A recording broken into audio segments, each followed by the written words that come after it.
পৃথিবীতে রহস্যময় এবং আশ্চর্যজনক এমন কিছু আছে যেগুলো আজ পর্যন্ত আমাদের কাছে কল্পনার বিষয়। তেমনই একটি কল্পনার জায়গা যেখানে আকাশ আর মাটি আলাদা করা যায় না, চারপাশে শুধু সাদা আর তার উপর নীল আকাশের প্রতিফলন। হ্যাঁ, ঠিক এমনই এক জাদুকরী জায়গার নাম সালার দে উইনি। আজ আপনাদের সাথে আলোচনা করতে চলেছি বিশ্বের সবচেয়ে লবণাক্ত সমভূমি সালার দে উইনি সম্পর্কে।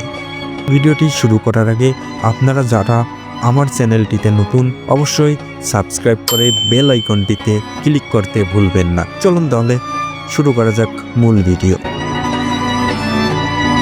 দক্ষিণ আমেরিকায় অবস্থিত বলিভিয়া নামক একটি দেশের বুকে অবস্থিত পৃথিবীর সবচেয়ে বড় লবণাক্ত সমভূমি সালার দে উইনি। প্রায় 10,000 বর্গ কিলোমিটার এলাকা জুড়ে এই লবণের রাজ্য যেন এক বিশাল আয়না হয়ে দাঁড়িয়ে আছে প্রকৃতির বুকে। বৃষ্টির সময় এই সমভূমির উপরে জমে থাকা পানি তৈরি করে এক অনন্য প্রতিফলন। ফলে মনে হয় চলছি না মাটিতে, যেন হেঁটে চলেছি আকাশের বুকে। সালার দে উইনি শুধু পর্যটকদের নয়, আলোকচিত্রশিল্পী, সিনেমা নির্মাতা, এমনকি প্রেমিক প্রেমিকাদেরও স্বপ্নের গন্তব্য। আশ্চর্যের কথা হলো, এই বিস্ময়কর জায়গাটা এক সময় ছিল বিশাল এক হ্রদের অংশ।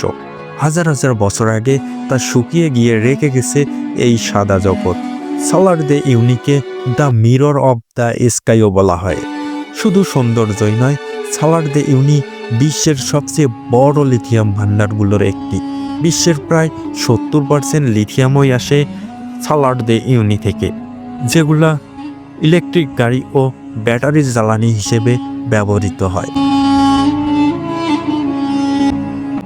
প্রকৃতি যদি কখনো নিজ হাতে শিল্প তৈরি করে, তবে সালার দে উইনি নিঃসন্দেহে তার অন্যতম শ্রেষ্ঠ সৃষ্টি।